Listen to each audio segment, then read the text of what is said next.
One of the universal truths of price action is called the broadening formation phenomenon. And what it tells us is price will trade in a series of new highs and new lows. It has to do this. And you might be like, why? Why does this have to happen? Well, the reason it has to happen is because there's only three scenarios that can occur in price. You can either go inside bar. We'll see this yellow candle here is inside bar to this bar. So we'd call this an inside bar and call this a mother bar. You can also then go directional. So you can see this is a 2 to the upside. Higher low and a higher high, that's directional to the upside. You can also have a 2 down, directional to the downside here. Really simple.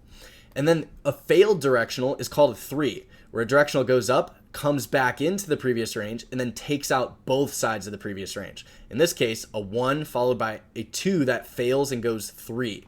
So we know the broadening formation occurs, and it has to be universal truth because the outside bar exists. It tells us that if price fails one side of the range, it'll take the other, and that's a broadening formation.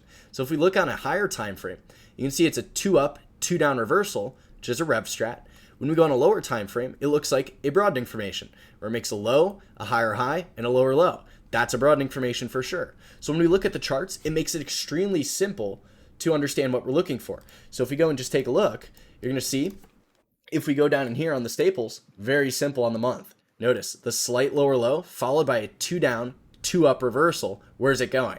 The other side of the range is way up in here. So where does it go? Up in there, right? If we go to the Dow Jones on the weekly basis, you can see that's a 3. Is that a broadening formation? It definitely is. You bet your butt it is. And therefore, if we reclaim the lows of that 3, where's it going? Back up there. Did it do that? It did. If we go to IBM, you'll see the 3 followed by a 2-2 reversal. Is that a broadening formation? It is. And it has not made the new highs. We have some profit taking occurring on the week here, but it rallied 7%. You can still make money doing that. If we go to, let's say, the semiconductor sector, what called the high in the semis? And how do we know about that in our nightly videos on my channel, Alex's Options? Well, it was a 2-2 that had a 3 before it. That's a 3-2-2 reversal. Do we know about that? Yeah, below 270.25. You can go and check out the video I put out on Sunday in the end of July, and you're going to see us talking about exactly this with setups ranging from LRCX, the 2-2 reversal here, to things like MU. Later, that we're now inside week down and reconfirming those reversals that had occurred.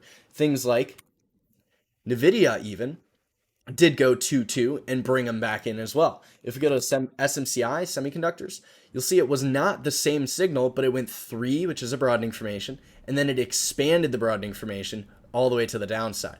So all the semiconductors got hit because of what we know to be true about how the broadening formation works. If you'd like to learn more about these concepts, check out stratalerts.com/bootcamp. We have a bootcamp coming up on September 3rd. That's going to go all the way through September. You'll get all the PDFs, you'll get all the course recordings, and you'll have access to me as well as some other strat traders to answer any questions you have and walk you through learning the strat strategy. It's going to be best for traders that have traded before, as well as traders who haven't traded, but maybe know at least a little bit about what a chart is and how to make a trade, buy or sell. And if you know those two things, you can learn the strat. Doesn't matter what age you are, how old you are, how young you are. Once again, check out stratalerts.com/bootcamp to learn more.